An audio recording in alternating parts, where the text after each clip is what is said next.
I says, if this is a story that's interpreting the Eucharist, Yeah. what happened to the fish in our daily life? How did Right. that get taken out? Well, maybe it's not that the fish was taken out. Maybe the story actually comes from a real experience with bread and fish. But the later authors recording it and interpreting it and reevaluating it in their stage 3 situations are using it as a vehicle to express the Eucharist. And we know, Marco, that the fish is associated with early followers of Jesus as the sign. Weren't the followers of Jesus, the original followers of Jesus, fishermen? Yeah. So maybe it was just a fact of history that there were fish involved in this original incident, stage 1. But the symbolism tended to focus more on the bread, of the distribution of that bread and the preservation of that bread in John's case, with its Eucharistic overtones. John chapter 6, verse 12 to 13. When they had eaten their fill, he told his disciples, synagein. Synagein. What word is that? What word do I hear there? A gathering in Greek.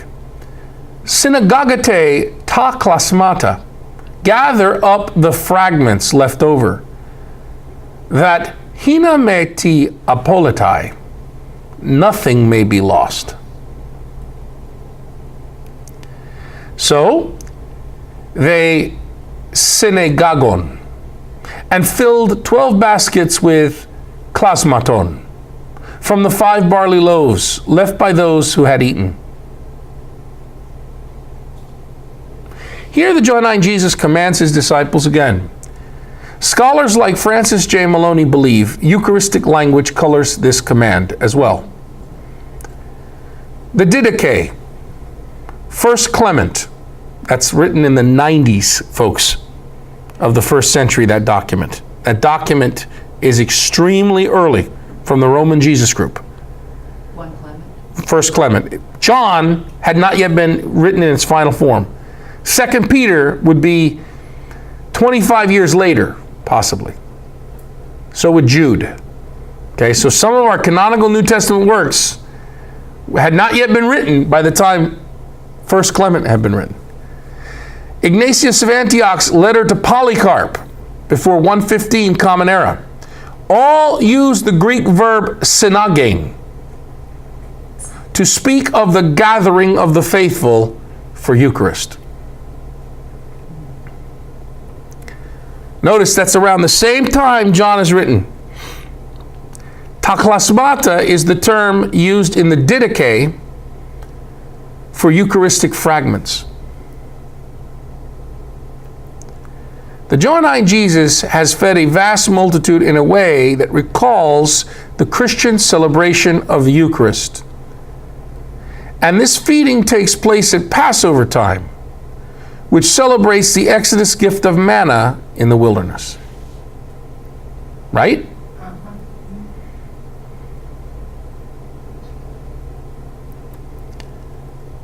Look at this. The Johannine disciples are commanded to gather the fragments from the original meal, hina meti apolitai.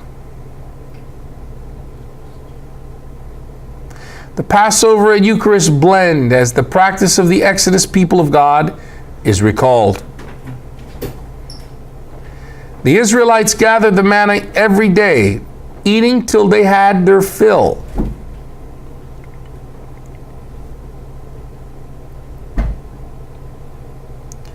However, you may recall that Moses commanded that the manna was not to be stored away. You're only to eat your fill. Don't try to store manna that's left that you can't eat today for tomorrow, because that shows disloyalty. God will provide you your daily bread next day.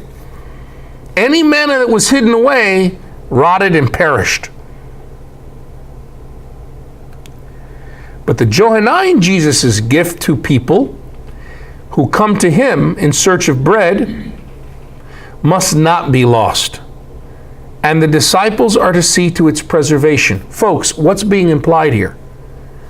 The Johannine Jesus bread is superior to Moses' bread. You all see that?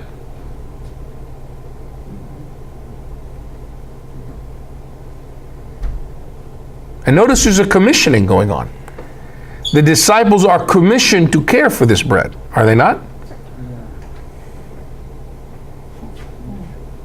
Did you catch that? Did you catch that? Or, yeah, right. Well, with some evolution, yes. Like when they sweep up all the little crumbs at the end. That is a development that comes from that.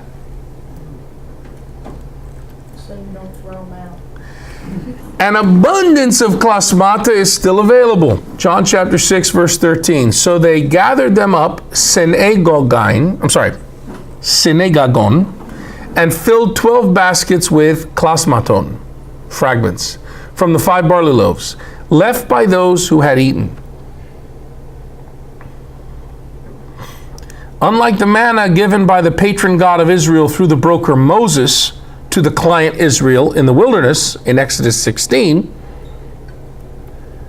the klasmata given by the patron God of Israel through the broker Jesus to the client Israel has not perished, but is still available.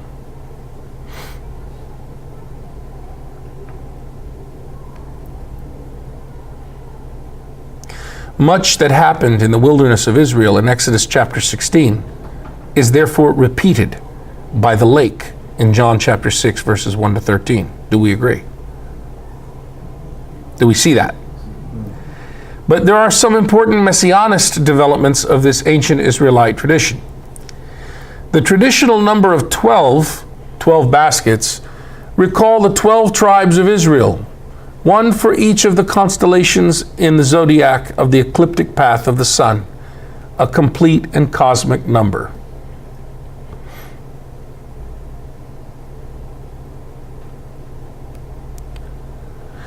This collection of klasmata is gathered by the disciples, obedient to the word of Jesus. Verse 13.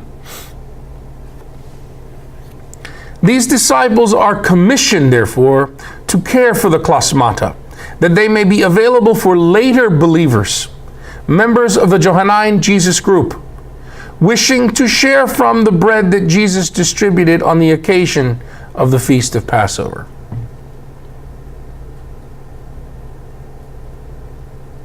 And throughout the recounting of this wonder, there is a blending of Passover traditions and the early Messianist traditions that surround the ongoing celebration of Eucharist.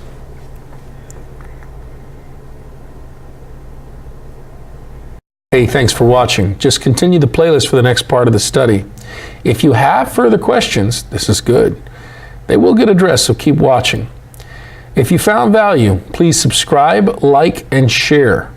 As always, questions, comments, and criticisms are most welcome. God bless you.